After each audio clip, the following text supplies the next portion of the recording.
All right, let's dive into one of the biggest challenges in medicine today, the fight against cardiovascular disease. And we're going to look at it through the lens of a really important drug, Rosuvastatin. But more than that, a much, much smarter way of using it. So let's just start with a number that kind of frames this whole conversation.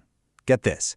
Only 8% of high-risk cardiovascular patients, the people who need help the most, are actually at their target cholesterol level.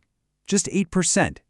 So you have to ask, in an age of incredible medical advances, how is that number so low? Well, the answer starts with something you could call a paradox. See, the problem isn't that we lack good drugs.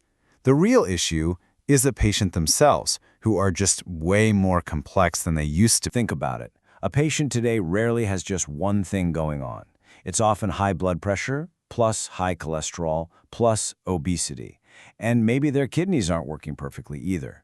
It's a condition doctors call polymorbidity, basically a tangled web of interconnected health problems. And if you try to treat just one of those things, you're kind of missing the point because they all affect each other. And this really gets to the core of it. We've got the therapies, we've got the guidelines, but if we want to get that success rate up from a measly 8%, we have to figure out how to treat this whole person, this whole web of issues all at once. And that's a massive challenge for everyone involved. So, what do we do? This is where the medical community has really started to evolve its thinking, moving away from a kind of brute force approach to something much more elegant and strategic. And you have to listen to this quote from a doctor, because it gets right to the human side of this. For a long time, the go-to move was just to hit the problem with the highest possible dose of one drug.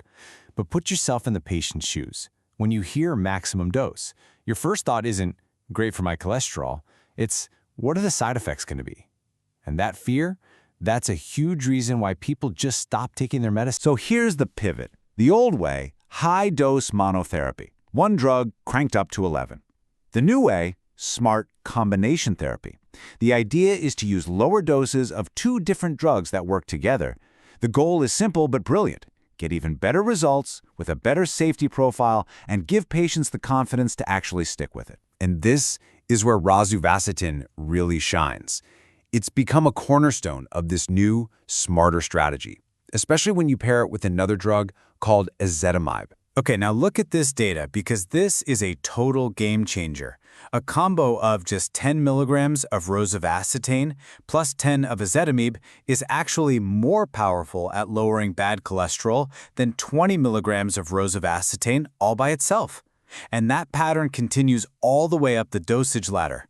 This shows us that in medicine, 1 plus 1 can sometimes equal 3. It's a complete shift in how we think about what's effective. The big takeaway here is just so powerful. You can get better results with lower doses. That means you get more of the good stuff, the cholesterol lowering, with less of the bad stuff, the potential side effects, and the patient fear that comes with it. It's the definition of working smarter, not harder. But wait, the story doesn't stop there. It's not just about that one cholesterol number. The benefits of these smart combinations actually create a ripple effect, touching on other really critical parts of a patient's health. You get these amazing synergistic effects. That same rosuvastatin and ezetimibe team-up, it also does a better job on triglycerides, another major risk factor. And what's really fascinating is some research suggests that combining rosuvastatin with a blood pressure drug, telmisartan, might even help protect against cognitive decline.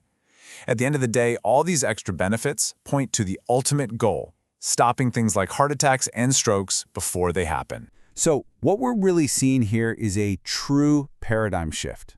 Removing away from the old brute force, single drug hammer, and toward these smarter, multi-target combinations. Solutions that are tailor-made for the complex reality of today's patients. And that leaves us with one last thing to chew on. This whole story proves that the future of medicine probably isn't about finding one single magic bullet. It's about finding the right combination of them. So the real question becomes, what other diseases are ready for this kind of revolution? What other smart combinations are out there, waiting to completely redefine how we treat people? It's something to think about. Thanks for tuning in to The Explainer.